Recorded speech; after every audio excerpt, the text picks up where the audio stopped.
Hello soul study students, स्वागत है आप सभी का हिस्ट्री की एक और नई वीडियो में। आज की इस हिस्ट्री की वीडियो में हम यूनिट 3 करेंगे। इससे पहले मैंने 2 वीडियो और बनाई थी जिसके अंदर यूनिट 1 और यूनिट 2 दोनों ही अच्छे से कवर हो चुके हैं। उन दोनों ही वीडियो में मैंने एक एक इम्पॉर्टेंट क्वेश्चन बताया था जो कि बहुत ही ज़्यादा इम्पॉर्टेंट है और हर साल लगभग वो एग्ज़ाम में ज़रूर आता है। तो आप उस वीडियो को ज़रूर देखना। उन दोनों ही वीडियो का लिंक मैंने डिस्क्रिप्शन में दे दिया है। तो इस वीडियो को शुरू करते हैं। हमारा जो ये यूनिट है वो हड़प्पन सिविलाइजेशन के ऊपर बेस्ड है।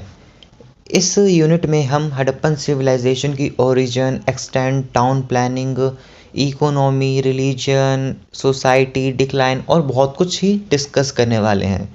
तो वीडियो बहुत इंपॉर्टेंट होने वाली है, तो चैनल को सब्सक्राइब कर देना और लाइक का बटन ज़रूर दबा देना जिससे हमारी मोटिवेशन बढ़ती रहे और ऐसी वीडियो लगातार आती रहे। तो चलिए अब शुरू करते हैं। ये बात तब की है जब भारत और पाकिस्तान अलग अलग नहीं हुआ करते थे और पूरे ही भारत पर ब्रिटिश का रूल हुआ करता था। पाकिस्तान के साइड में लाहौर और कराची के बीच में रेलवे ट्रैक्स बिछ रहे थे। इन लाहौर और कराची के बीच में एक छोटा सा गांव पड़ता था जिसका नाम था हड़प्पा। वहाँ पर जब रेलवे ट्रैक्स का काम चल रहा था तो कुछ मज़दूरों को वहाँ से कुछ प्राचीन चीज़ें मिलना शुरू हो गई, इसलिए वहाँ पे काम रुक गया। उसके बाद कुछ दिनों में ही वहाँ पे आर्कोलॉजिकल सर्वे ऑफ इंडिया की एक टीम पहुँच गई। उन्होंने अपना काम शुरू कर दिया और वहाँ पे खुदाई शुरू हो गई। कुछ ही दिनों में वहाँ पर पूरा एक शहर मिल गया। वो प्राचीन शहर जो कि मिट्टी से दब चुका था अंदर, और थोड़ा ही खोदने पे वो पूरा का पूरा एक शहर वापस से बाहर आ गया। क्योंकि वो हड़प्पा गांव के करीब में था इसलिए उसको हड़प्पा के नाम से जाना जाता है और उसको हड़प्पा सभ्यता यानी हड़प्पा सिविलाइजेशन के नाम से भी जाना गया। तो ये तो थी 1921 की बात। 1922 में यानी बिल्कुल उसके नेक्स्ट ईयर ही एक और ऐसा ही शहर मिला, मोहनजोदड़ो, जो कि इंडस रिवर के किनारे था। तो यही कारण है कि हड़प्पा सिविलाइजेशन को हम इंडस वैली सिविलाइजेशन के नाम से भी जानते हैं। ऐसे टाइम बीतता गया और बहुत से शहर मिलते गए। ये जो ज़्यादातर शहर मिले वो इंडस रिवर के किनारे मिले, इसलिए हड़प्पा सिविलाइजेशन को इंडस वैली सिविलाइजेशन या इंडस सिविलाइजेशन के नाम से भी जाना जाता है। आज़ादी तक ये साइट से लगभग 40 थी, लेकिन आज़ादी के बाद यानी अभी जो है ये टोटल जो हड़प्पा सिविलाइजेशन में आती है वो साइट 1400 से भी ज़्यादा है। हड़प्पा सभ्यता भारत की ही नहीं बल्कि पूरे विश्व की सबसे पुरानी सभ्यताओं में से एक है और ख़ास बात यह है कि ये सभ्यता शहरी सभ्यता है। कुछ लोग हड़प्पन सिविलाइजेशन को ब्रॉन्ज एज सिविलाइजेशन या ब्रॉन्ज सिविलाइजेशन भी कहते हैं। इसका मेन कारण ये है कि क्योंकि हड़प्पन सिविलाइजेशन ब्रॉन्ज एज का एक पार्ट है। आपको याद होगा ब्रॉन्ज एज क्या था। मैंने बताया था कि इंडियन हिस्ट्री को 3 पार्ट्स में डिवाइड करते हैं, जिसमें एंशिएंट इंडिया हमें इस बुक में पढ़ना है। एंशिएंट इंडिया का भी एक पार्ट है प्री हिस्ट्री, और प्री हिस्ट्री के 3 पार्ट है, स्टोन एज, ब्रॉन्ज एज और आयरन एज। स्टोन एज हमने यूनिट 2 में पूरा कवर कर लिया था और इस पार्ट में हमें ब्रॉन्ज एज करना है। अब हम हड़प्पन सिविलाइजेशन की ओरिजिन की बात करेंगे कि हड़प्पन सिविलाइजेशन का उदय कैसे हुआ। न्यूलिथिक एज के ख़त्म होते होते तक वहाँ के ह्यूमंस सेटल्ड हो गए थे। अब वो ह्यूमंस ज़्यादातर ध्यान अपना खेती की ओर देते थे। खेती की ओर ध्यान देने का मतलब था कि वो लोग अब एक साथ इकट्ठा होना शुरू हो गए थे। एक साथ इकट्ठा होने के कारण वो अपनी रक्षा जानवरों से ज़्यादा कर सकते थे। यही कारण था कि उस टाइम छोटे छोटे कुछ गाँवों का और कस्बों का उदय होना शुरू हो गया। हड़प्पन सिविलाइजेशन का भी उदय कुछ इसी तरीके से हुआ होगा। कुछ इतिहासकार का मानना है कि ये संस्कृत सिविलाइजेशन या वैदिक सिविलाइजेशन या द्रविडियन सिविलाइजेशन का एक पार्ट हो सकता है। आपको वैदिक और संस्कृत सिविलाइजेशन का तो पता ही होगा।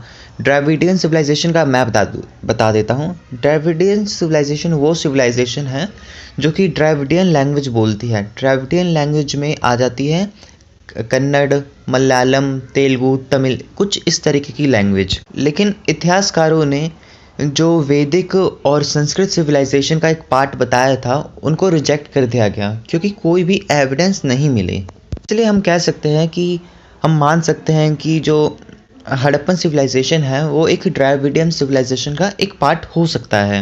हड़प्पन सिविलाइजेशन के ओरिजिन के बाद हमें जो पढ़ना है वो है टाउन प्लानिंग।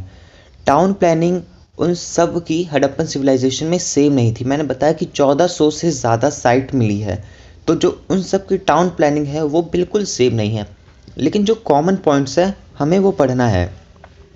तो सबसे पहली बात तो ये थी कि ये पहली अर्बनाइजेशन सिविलाइजेशन थी इंडिया में। और जो इसके बाद जो आते हैं पॉइंट शुरू होते हैं, पहला पॉइंट है ग्रिड सिस्टम। ग्रिड सिस्टम का मतलब होता है कि जो सड़कें होती है वो आपस में 90 डिग्री के एंगल पे काटती है। ग्रिड सिस्टम के बाद अंडरग्राउंड ड्रेनेज सिस्टम, यानी जो पानी निकलने का निकास जो होता है वो अंडरग्राउंड था और वो पूरे शहर से होते हुए शहर के कहीं दूर बाहर में जाके वो पानी गिरता था। तो ये दोनों ही चीज़ें बहुत ही बेहतरीन थी। आज भी इतनी बेहतरीन चीज़ें हर जगह देखने को नहीं मिल सकती। इसके अलावा उनके जो शहर थे वो दो पार्ट्स में डिवाइड थे। एक था अपर पार्ट जिसे सीटाडल भी कहते थे और एक था लोअर पार्ट।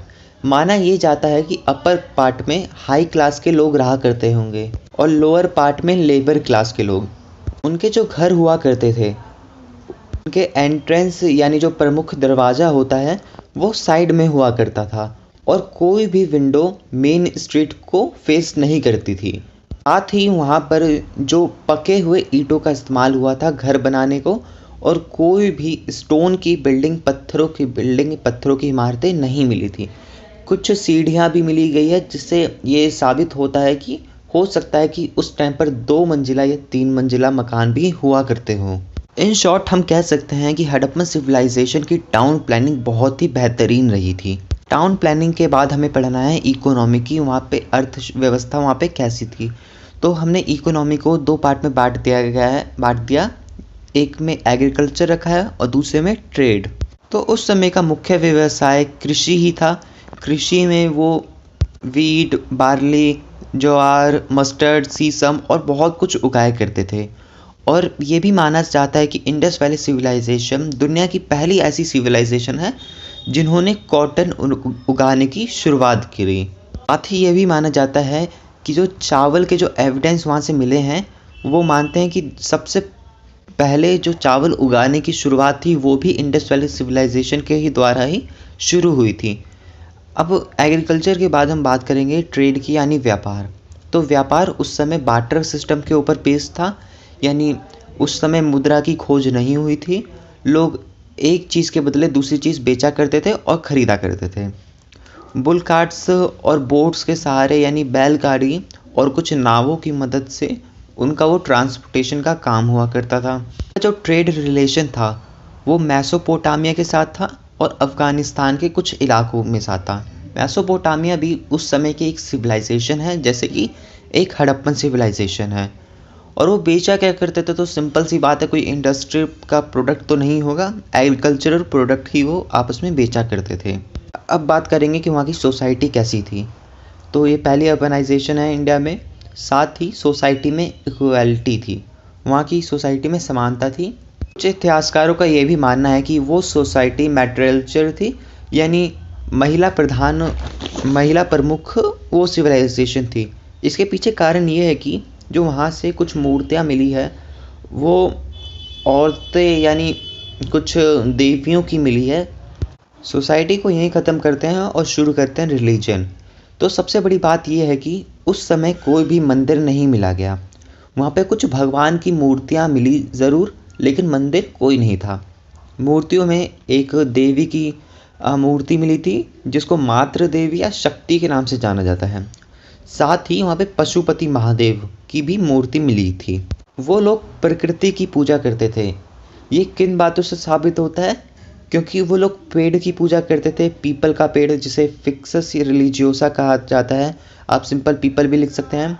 साथ ही वो पेड़ों के साथ कुछ पशुओं की भी पूजा करते थे, जैसे बैल हो गए, कुबड़ बैल हो गए।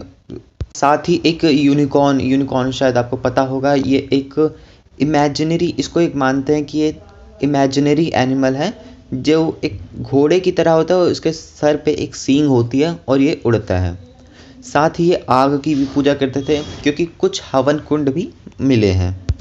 अब जो हड़प्पन सिविलाइजेशन की एंड में हमें बात करनी है वो है डिक्लाइन, कि इसका विघटन कैसे हुआ। तो बहुत से इसके पीछे थ्योरीज़ हैं, हमें नहीं पता कि कौन सी थ्योरीज़ को सही माने और कौन सी थ्योरीज़ को गलत माने। हर जगह हड़प्पन साइट की अलग अलग जगहों पर अलग अलग एविडेंस मिले हैं जिनकी वजह से वो ख़त्म हुए या नष्ट हुए। तो हमारे पास कुछ रीज़न्स हैं जिसको हम मान सकते हैं कि यही कारण होगा इनके डिक्लाइन होने का। तो पहला तो है फ्लड। माना जाता है कि हड़प्पन सिविलाइजेशन का विघटन फ्लड के कारण यानी बाढ़ आने के कारण ही हुआ होगा, क्योंकि ये सारी जो साइट्स थी वो किसी न किसी बड़ी या छोटी नदी के किनारे थी जहाँ से बाढ़ आने की संभावना बहुत ही अधिक होती है। यही नहीं, दूसरा इसमें जो पॉइंट है वो है अर्थक्वेक यानी भूकंप का। मोहनजोदड़ो 7 से भी ज़्यादा बार वहाँ पे भूकंप के झटकों का महसूस हो चुका है। तो हम ये भी कह सकते हैं कि भूकंप भी कोई कारण हो सकता है मोहनजोदड़ो यानी या फिर पूरे हड़प्पा सिविलाइजेशन का ख़त्म होने के कारण। इसके बाद जो तीसरा पॉइंट मैंने लिखा है वो है आर्यन इन्वेजन का, यानी आर्यन का इंडिया में आना। तो ये इस थ्योरी को लोगों ने रिजेक्ट कर दिया है, क्योंकि जब ऐसे कोई एविडेंस नहीं मिले कि आर्यंस के आने के कारण ही हड़प्पन सिविलाइजेशन का डिक्लाइन शुरू हो गया। चौथा और जो बड़ा कारण हो सकता है वो है disequilibrium between demand and capacity of land. इसका मतलब है कि उस समय जब होगा, शायद हो सकता है कि शहरों में जो थी पॉपुलेशन बढ़ने लगी होगी, जिसके कारण वहाँ की जो लैंड की कैपेसिटी थी उगाने की वो कम हो गई हो और लोग धीरे धीरे शिफ्ट होते जा रहे हो। एक समय ऐसा आया हो कि वो सिविलाइजेशन ख़त्म होने की कगार पर आ गई हो। ये थे कुछ इसके डिक्लाइन होने के कारण। इस वीडियो में एक छोटा सा टॉपिक मिस हो गया था, क्राफ्ट प्रोडक्शन का। इसके अंदर ये है कि जो हड़प्पन सिविलाइजेशन के जो लोग थे उन लोगों को आयरन को छोड़कर बाकी ज़्यादातर मेटल का यूज़ करना आ गया था।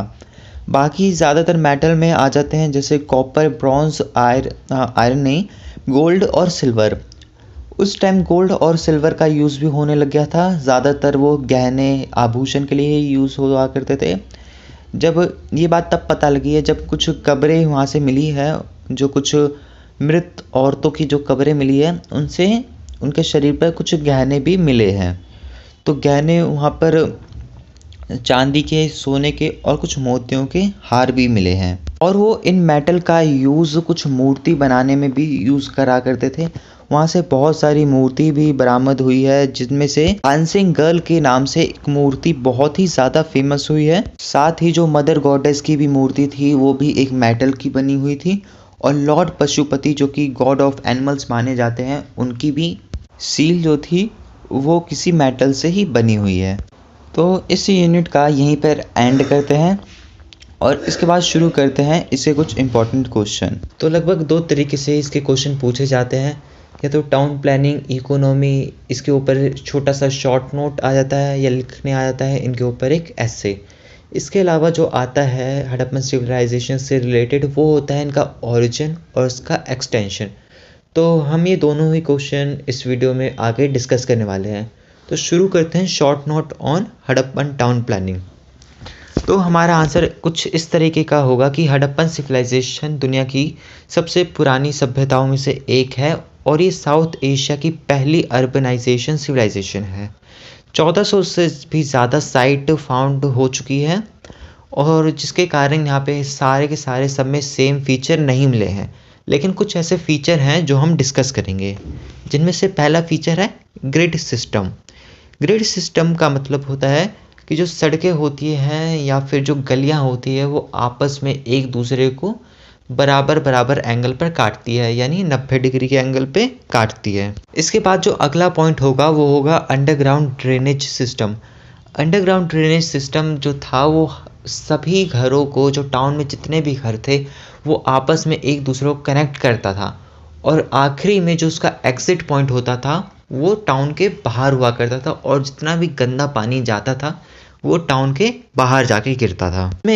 इसमें एक पॉइंट और लिखेंगे हाउस स्ट्रक्चर का, कि उस टाइम पे जितने भी हाउस मिले गए हैं वो पकी हुई ईंटों से घर बने मिले हैं और कोई भी घर जिनमें पत्थर का इस्तेमाल नहीं हुआ है, स्टोन बिल्डिंग नहीं मिली है। हर घर के एंट्रेंस जो मेन गेट जो होता है वो साइड में मिला है। कोई भी विंडो, कोई भी खिड़की या दरवाज़ा मेन स्ट्रीट को फेस नहीं करता था। वहाँ पे सीढ़ियाँ यानी स्टेयर्स के भी एविडेंस मिले हैं, जिससे जैसे हम कह सकते हैं कि उस टाइम के घर एक मंजिले से ऊपर हो सकते हैं। टाउन प्लानिंग के बाद जिसके ऊपर शॉर्ट नोट लिखने को आ सकता है वो है इकोनॉमी, हड़प्पन सिविलाइजेशन की इकोनॉमी के ऊपर। तो मैंने ये पहले भी करवा रखा है, पर एक और बात समझा देता हूँ। तो इकोनॉमी को हम दो पार्ट्स में डिवाइड कर देंगे, एक तो एग्रीकल्चर और दूसरा ट्रेड। तो एग्रीकल्चर जो था उस टाइम का मेन ऑक्यूपेशन था वीट, बार्ली, ज्वार, मस्टर्ड, सीसम और बहुत सारी क्रॉप्स जो थी वो उगाई जाती थी। और जो इंडस वैली सिविलाइजेशन है वो दुनिया की पहली सिविलाइजेशन मानी जाती है जिसने कॉटन और राइस को उगाना शुरू करा था। एग्रीकल्चर के बाद हम लिखेंगे ट्रेड के ऊपर। जो ट्रेड था उस टाइम एग्रीकल्चर प्रोडक्ट का ही हुआ करता था। एग्रीकल्चर प्रोडक्ट के अलावा वहाँ पे थोड़े बहुत क्राफ्ट से रिलेटेड चीज़ें ट्रेड में जाती थी। उस टाइम मुद्रा का निर्माण नहीं हुआ था, इसलिए बार्टर सिस्टम का यूज़ हुआ करता था। ट्रांसपोर्टेशन के लिए वो साधन के लिए या तो बैलगाड़ी का इस्तेमाल करते थे या फिर नावों का इस्तेमाल किया करते थे। जो उनका ट्रेड था वो मेसोपोटामिया की सिविलाइजेशन या फिर अफ़गानिस्तान के कुछ इलाकों के साथ हुआ करता था। इसके बाद जो हमारा नेक्स्ट क्वेश्चन बनता है वो होगा describe the origin and extent of Harappan civilisation. हम इस आंसर को भी पॉइंट में लिखेंगे ताकि पॉइंट में लिखने से फ़ायदा ये होता है कि चीज़ें क्लियर हो जाती हैं और मार्क्स भी ज़्यादा मिलते हैं। तो शुरू करते हैं। तो हमें लिखना है कि कुछ थ्योरीज़ हैं इसके ओरिजिन के, जिनमें से जो पहली थ्योरी कहती है कि ये जो सिविलाइजेशन है वो अर्ली फॉर्म है वैदिक और संस्कृत सिविलाइजेशन की।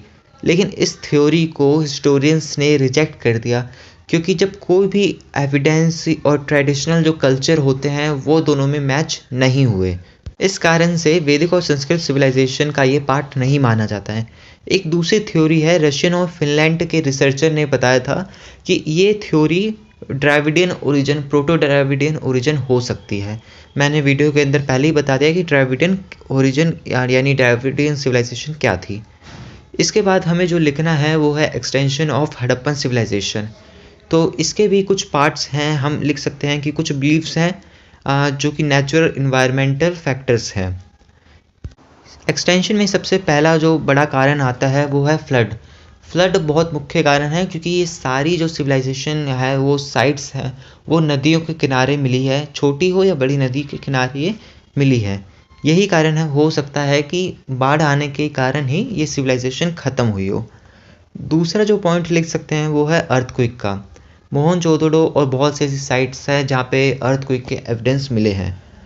तीसरा जो पॉइंट्स है वो है आर्यंस का, कि आर्यंस ने शायद आके यहाँ पे हमला किया होगा जिसके कारण से ये सिविलाइजेशन ख़त्म हुई। लेकिन ऐसे कोई भी एविडेंस नहीं मिले हैं, इसलिए इस थ्योरी को रिजेक्ट किया जाता है। और जो लास्ट है वो है disequilibrium between demand and capacity of land.